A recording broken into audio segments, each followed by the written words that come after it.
ये इसमें चला जाता है, इस कारण से ब्लर्ड कई बार होता है। अब चेक करो, ठीक है?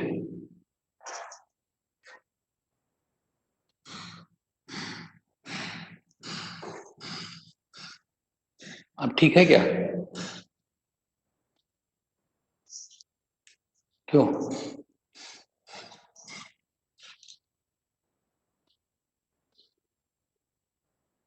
फिर से मैं बता देता हूँ, बहुत इंपॉर्टेंट एग्जांपल है।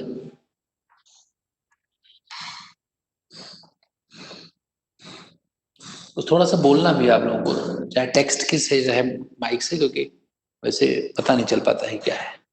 मैं ये कह रहा हूं कि ये एक कैपेसिटर में मार्केट से लेकर आया, उसकी उसकी कैपेसिटी C1 थी, उसको V1 वोल्ट की बैटरी से मैंने चार्ज कर लिया तो यहाँ पर पॉजिटिव प्लेट हो गया, यहाँ पर पॉजिटिव चार्ज आ गया। तो अगर किसी भी कैपेसिटर को जिसकी कैपेसिटी C1 हो, उसको V1 वोल्ट की बैटरी से अगर चार्ज करते हैं तो उसके एक प्लेट पर प्लस C1V1 और दूसरे प्लेट पर माइनस C1V1 का चार्ज आ जाता है।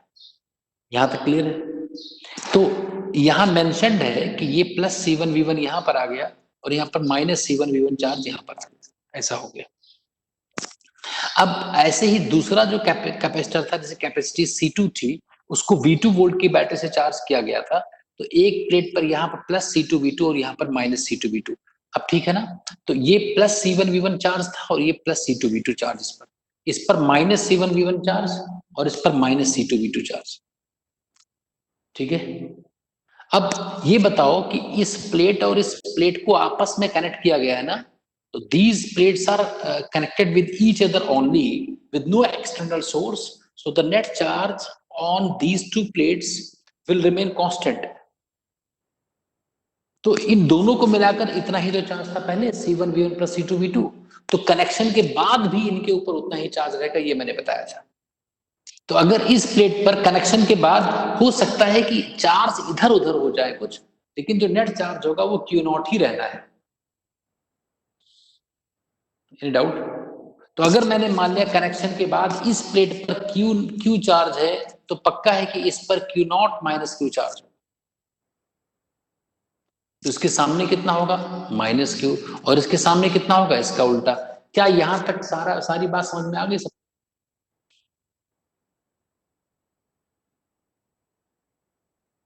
वैष्णवी, श्लोक, समर, क्या यहां तक सारी बात समझ में आ गई?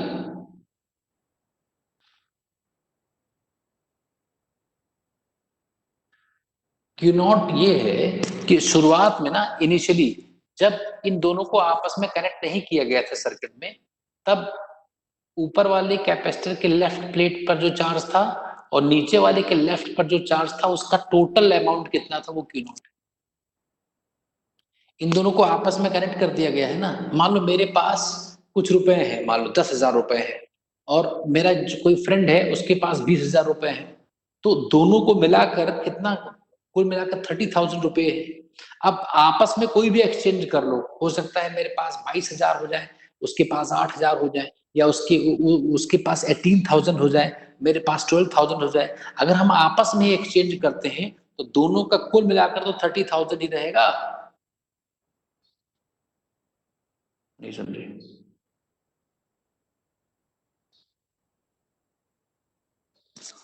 फिर से पूछो, क्वेश्चन क्या पूछा था इसने अभी? दोनों प्लेट्स पर ये किसी का क्वेश्चन क्या था? मैं ये पूछ रही हूँ कि जो फर्स्ट और हाँ, थर्ड जो फर्स्ट और थर्ड प्लेट है, उन दोनों पे सेम ही चार्ज रहेगा कि अपोजिट हो सकता नहीं समझ नहीं पाया। कनेक्शन के बाद कि कनेक्शन के पहले? है? बाद और पहले। पहले तो ये माइनस क्यों है? पहले तो बताया गया है कि इसका प्लस और इसका प्लस आपस में कनेक्ट किया गया है। अगर इसका प्लस और इसका माइनस कनेक्ट किया जाता, कुछ और मैं बता रहा हूँ, तुम कुछ और पूछ रहे नहीं, वही वही पूछ रही हूँ। माइनस हो। भी तो हो सकता है ना। हाँ, अगर माइनस होगा तो दूसरा केस आएगा ना। अभी अभी तो एक केस हम लोग पढ़ रहे हैं, जब जब हम जो चार्ज प्लेट्स हैं उनके पॉजिटिव और पॉजिटिव को कनेक्ट करें, तब कितना कितना चार्ज होगा, ये मुझे पता था। क्यों जानवी? हेलो हेलो, आप कुछ स्टेबल है वीडियो कि वैसे ही है?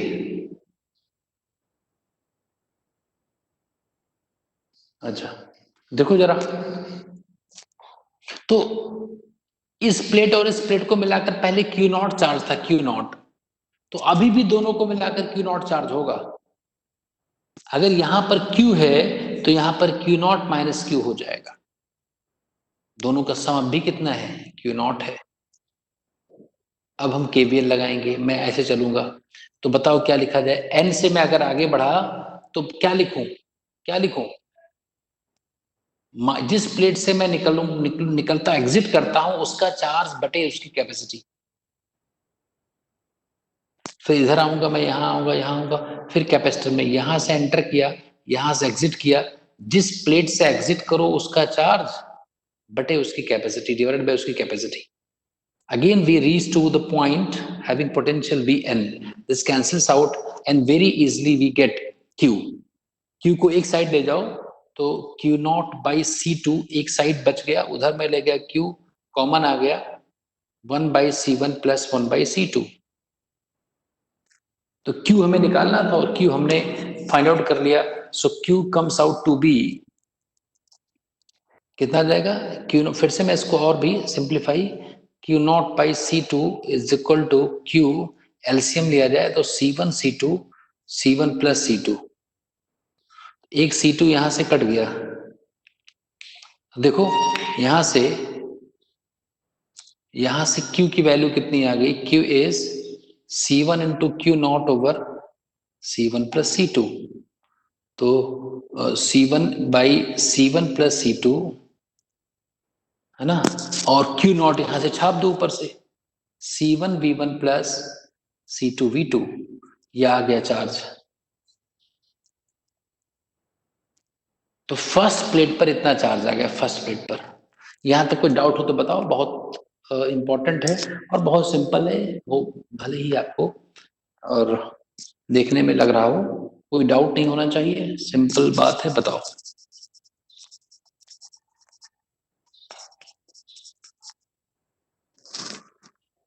बोलो, नो डाउट जानवी। और श्लोक, वैष्णवी,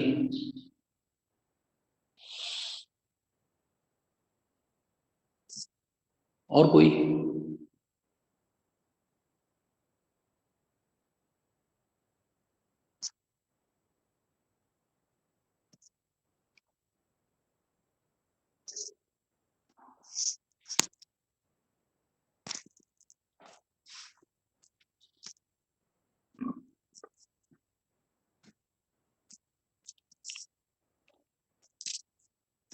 जो मैंने बताया उसको मैं समराइज कर दे रहा हूं एक बार। मैंने ये कहा कि एक हमारे पास चार्ज्ड कैपेसिटर है, मार्केट से मैं चार्ज लेकर आ गया, इस पर चार्ज कितना था, ये C1 कैपेसिटी और V1 वोल्ट की बैटरी से चार्ज किया गया था। ये कैपेसिटर है जिसकी कैपेसिटी C1 है और जिसका वोल्टेज V1 है, इसको चार्ज किया गया है। दूसरा कैपेसिटर हमारे पास है जिसकी कैपेसिटी C2 है, इसको V2 वोल्ट की बैटरी से चार्ज किया गया था। यहां भी चार्ज होगा, ये पॉजिटिव चार्ज है, यहां भी पॉजिटिव चार्ज है, कुछ चार्ज यहां पर होगा, कितना चार्ज पहले होगा, C1 V1 plus C1 V1, यहां पर कितना होगा, C2 V2, यहां पर कितना होगा, माइनस C1 V1, यहां पर कितना होगा, माइनस C2 V2। ये इतना, ये कहानी है। अब अगर इन दोनों को आपस में कनेक्ट कर दिया, if capacitors are connected with each other, capacitors are connected with each other, पहला case with same polarity, with same polarity या similar polarities। अगर प्लस को प्लस दो टाइप से कनेक्ट कर सकते, अगर इसको इससे कनेक्ट कर दिया जाए और इस तार को यहां से कनेक्ट कर दिया, कनेक्ट कर दिया मैंने तार से, कनेक्शन हो गया। तो अब इस प्लेट पर कितना चार्ज होगा, इस प्लेट पर कितना चार्ज होगा, ये निकालना। तो ऊपर वाली प्लेट पर कितना चार्ज आ गया था, हमने ऊपर वाली प्लेट पर क्यू माना था ना, वो हम लोगों ने कैलकुलेट कर लिया है कि ऊपर वाली प्लेट पर कितना चार्ज होगा, Q इज इक्वल टू, मतलब फर्स्ट प्लेट, फर्स्ट यही माना था ना पिछले, अगर किसने लिखा हो तो यही तो Q माना था हम लोगों ने, कि नीचे Q माना था, ऊपर वाला। तो Q की वैल्यू आ गई, कितनी आ गई, C1/C1 plus C2 into C1V1 plus C2V2, ये आ गया। यहां तक कोई डाउट हो तो बताओ कैसे आया। मैंने पहले दोनों प्लेट्स का चार्ज इकट्ठा करके लिख लिया कि भाई दोनों प्लेट्स को मिलाकर इतना चार्ज हमेशा रखना है। अब मैंने यहां पर क्यों मान लिया, तो जो बचा टोटल में से वो यहां पर मान लिया, और एक सर्किट में जो हम घटते बढ़ते हैं उसको हम कहते हैं किरचॉफ्स वोल्टेज लॉ। क्या कहते हैं, किरचॉफ वोल्टेज लॉ। जो हम ऐसे जोड़ते हैं ना, एक सर्किट में चलते हैं तो कहीं पर प्लस क्यू बाई सी, और बैटरी के अकॉर्डिंग बैटरी के अक्रॉस जाते हैं तो प्लस माइनस, तो वो सारा हम घूमते घामते आएंगे, तो इतना हमें मिल जाएगा। यहां तक कोई डाउट हो तो बताओ। अच्छा ये बताओ, ये चार्ज इधर से उधर ट्रांसफर क्यों हुए हैं, जैसे जो चार्ज यहां पर था वहीं रहता और जो चार्ज यहां था वहीं रहता। Due to connection, what is the reason of transfer of charge from one plate to the other, why there has been a transfer of charge,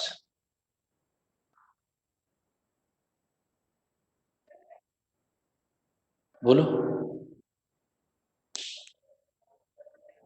क्यों चार्ज का ट्रांसफर हुआ है, पोटेंशियल को इक्वल करने के लिए, in order to make the potential equal. ये charge का ट्रांसफर इस प्लेट, जब इस प्लेट का पोटेंशियल इस प्लेट के इक्वल हो जाएगा, उसी समय इस प्लेट का पोटेंशियल इसके इक्वल हो जाएगा, तब चार्ज का जो ट्रांसफर है फ्लो है रुक जाएगा। तो ऊपर वाले, अगर मैं पोटेंशियल डिफरेंस निकालना चाहूं, पोटेंशियल डिफरेंस मतलब कॉमन पोटेंशियल हो जाएगा, जो पोटेंशियल डिफरेंस ऊपर वाले के क्रॉस होगा वही नीचे वाले के क्रॉस होगा। जब पोटेंशियल डिफरेंस बराबर हो जाएगा दोनों का, तो इसमें कोई चार्ज का फ्लो नहीं होगा।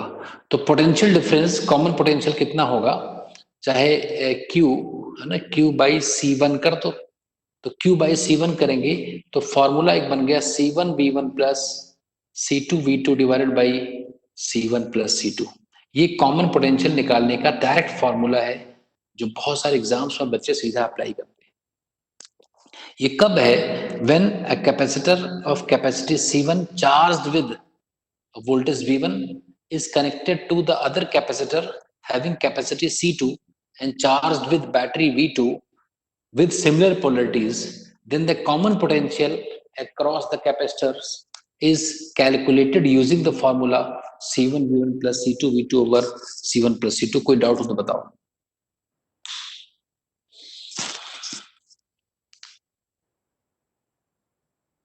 अगर इसका जो कनेक्शन है वो विद अपोजिट पोलैरिटी हो, विद अपोजिट पोलैरिटी, अगर अपोजिट पोलरिटी है तो क्या होगा, जहां प्लस है वहां माइनस कर दो, then common potential is equal to C1V1 minus C2V2 divided by C1 plus C2। Difference है तो मॉड। कोई डाउट,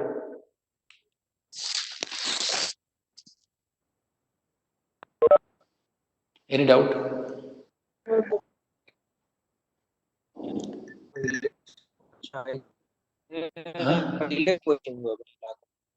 कौन बोल रहे हैं?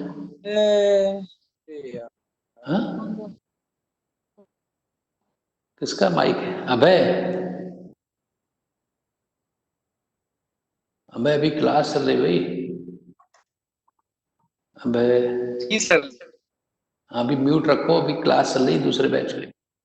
10 मिनट बाद ग्रुप में डाल दो, 10 मिनट 10-15 मिनट बाद।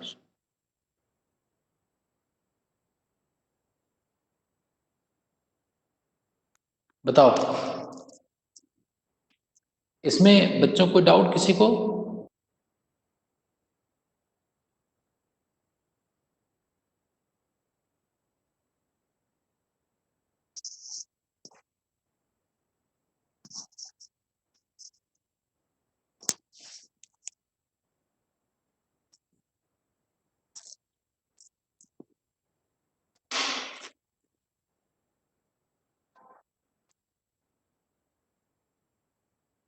एक क्वेश्चन करके दिखाओ तुरंत।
जल्दी बोलो आंसर क्या है। What is your answer?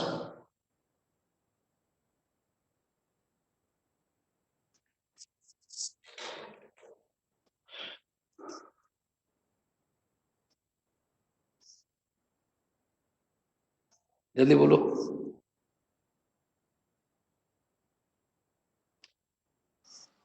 So 125. Answer is one answer is 125. Any other answer?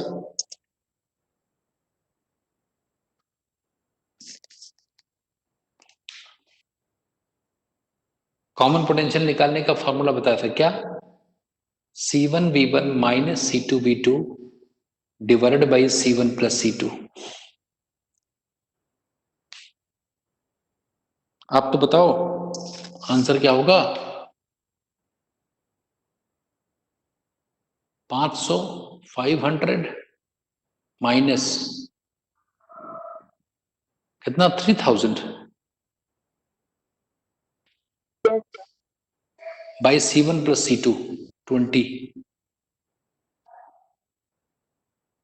25 by 20 कितना 125 आना चाहिए।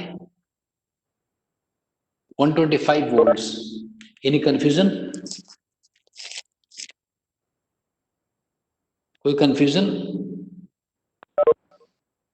नहीं। ठीक है, और कोई एनी कंफ्यूजन? बोलो। अरे बोलो भाई, किसी को कंफ्यूजन है कोई?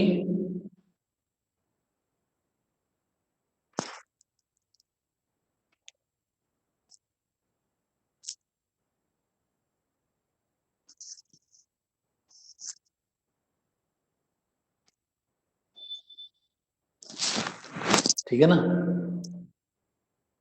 अच्छा मान लो ये अनचार्ज रहता, ये अनचार्ज है, अनचार्ज, तो आंसर क्या होता?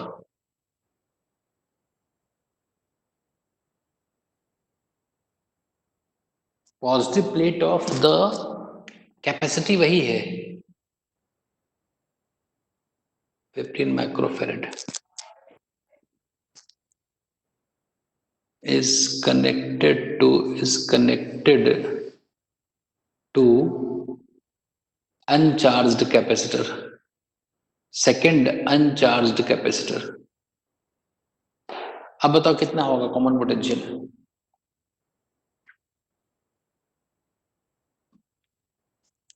बताओ।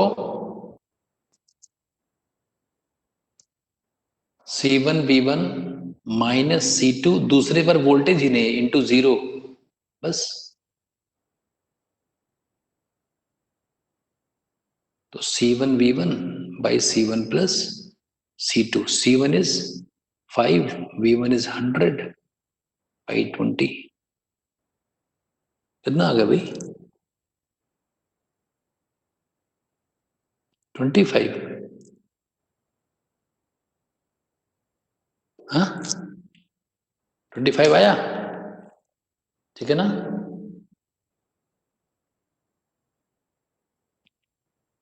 बोलो समर, कोई डाउट? समर बोलो।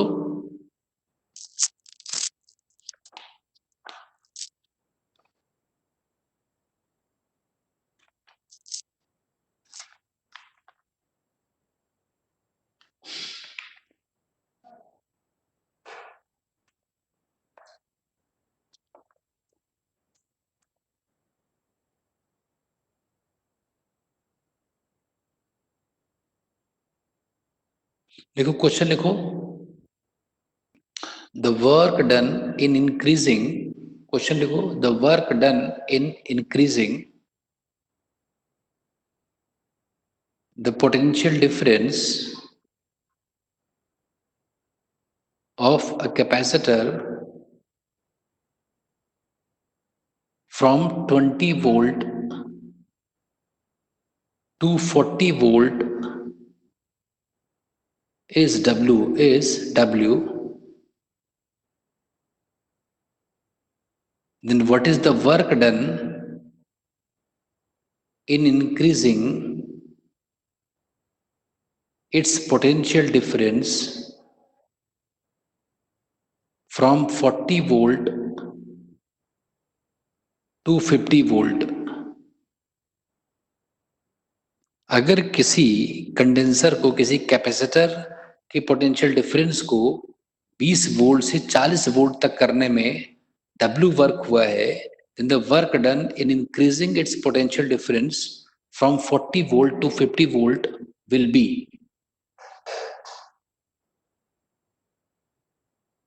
work done in increasing the potential difference, work done in increasing the potential difference of a capacitor from 20 volt to 40 volt is W. Then the work done in increasing its potential difference from 40 volt to 50 volt will be, 40 से 50 volt करने में कितना होगा, ये कौन बताएगा?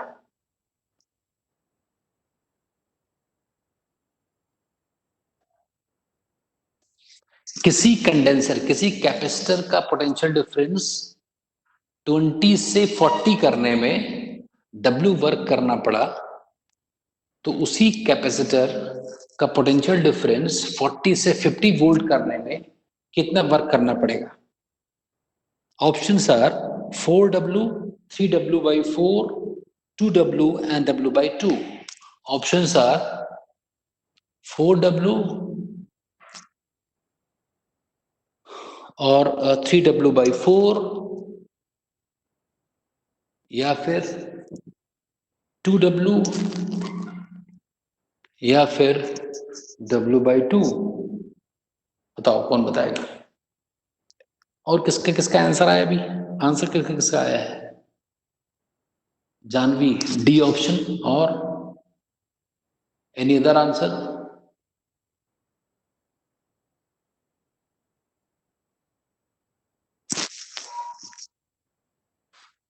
कोई capacity है, कोई भी कैपेसिटर है एक ऐसा, इसका पोटेंशियल डिफरेंस कहां से, पहले कितना था? इसका पोटेंशियल 20 वोल्ट था, 20 वोल्ट, और इसको बढ़ा करके 40 वोल्ट कर दिया गया। इसको करने में जो हमें एनर्जी लगी, वो एनर्जी लगी, वर्क इतना करना पड़ा। तो इसी के 40 वोल्ट को बढ़ा करके 50 वोल्ट करने में हमें कितना वर्क करना पड़ेगा, ये हमें बताना है। मैंने बताया है वर्क डन क्या होता है, एक्सटर्नल फोर्स का change in potential energy. Work is equal to change in potential energy. तो पहली बार हमने एनर्जी क्या होती है, हाफ सी बी स्क्वायर होती है, तो सी तो कॉमन है, V2 square minus V1 square. तो W की जगह हम लिखेंगे हाफ इंटू सी, V2 स्क्वायर 20 से 40, 1600 माइनस 400। इसको सॉल्व करेंगे तो 1200 बटे 2, 600 सी, इसको हमने W कहा है। अब दूसरी बार क्या कह रहे हैं, W डैश हाफ सी 50 का स्क्वायर तो 2500 माइनस 40 का square 1600 is equal to half into C into 900. So this is 450C. Now W by W dash is equal to 600 by 60 by 45. तो 60 by 45 को 15 से कर दें तो 4 by 3. So W dash is 3 by 4W. So right answer is B. Any confusion? Most unlikely answer, जो तुम लोगों को लगेगा कि सबसे ये नहीं होना चाहिए, उसी के चांसेस होते हैं. बोलो कैसे सही करोगे? श्लोक क्या आंसर सोच रहे थे तुम? नीट का क्वेश्चन है ये, नीट का मतलब नीट में आएगा, नीट के लेवल का है. क्या सोच रहे थे? हेलो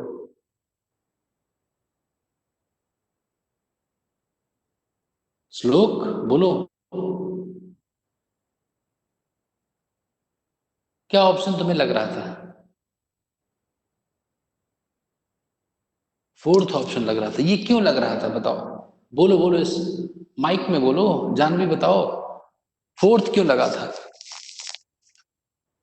तुम्हें लगा ये वोल्टेज 20 है, ये 10 है, इसलिए आधा होगा. इनको ये लग सकता है कि 20 से 40 तो 20 वोल्ट बढ़ाया गया तो W वर्क हुआ, तो 40 से 50 10 वोल्ट बढ़ाने में उसका आधा होगा. ऐसा तो नहीं लग गया तुम लोगों को? अरे क्या यही लॉजिक था? W हाँ कैसे सोचा था जानवी? यही वाला? हाँ अरे बताओगे तभी समझोगे, तभी तो सही होगा. तो मैं ये कह रहा हूं कि ये तो कॉमन सेंस हुआ ना जो तुम कर रहे थे. Common sense often fails in physics.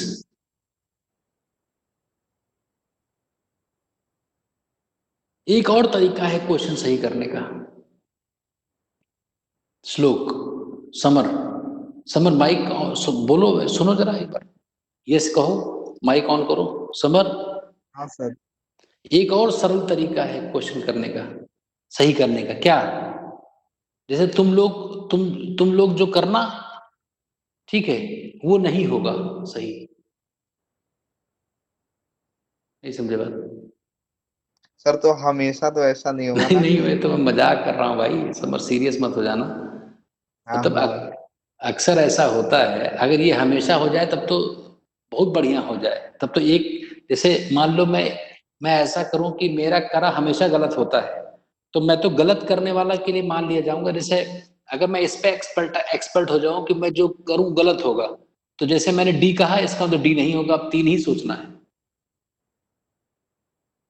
मतलब मैं मजाक कर रहा हूं कि अक्सर ऐसा होता है कि जो हम सोचते हैं वो नहीं होता है. क्यों? लेकिन हमेशा ऐसा नहीं होता, ये तो दिक्कत है. अगर हमेशा होने लगे तब भी अच्छा है. तो 3 दोस्त ऐसे बनाने हैं जिनका हमेशा गलत होता है, तो अगर 3 दोस्त मिल जाएं तो हमेशा सही आंसर निकाल लें. भाई तीनों का गलत हो जाएगा, तो जो बचा वही सही है. नहीं समझे? लेकिन ऐसा नहीं होगा. तो common sense often fails in physics. Common sense का आंसर अक्सर गलत हो जाता है unless verified by the mathematics. उसमें मैं लॉजिक लगाना पड़ेगा. इसीलिए क्वेश्चन ही बनाया गया था ये कि W/2 बहुत सारे बच्चे कहेंगे. मैं ये कहता हूं कि अगर 12 लाख बच्चे नीट में बैठते हैं तो उसमें 10 लाख बच्चे यही टिक करेंगे. ये पक्का है, 10 लाख यही टिक करेंगे. तो ठीक है, आज के लिए इतना ही, और नेक्स्ट क्लास में अब मैं देखता हूं आगे बढ़ेंगे. कॉम्बिनेशन ऑफ कैपेसिटर्स पढ़ना है. क्या? Combination of capacitors. ठीक है, इसको रिवाइज करो, होमवर्क में भेजता हूं. अभी पिछला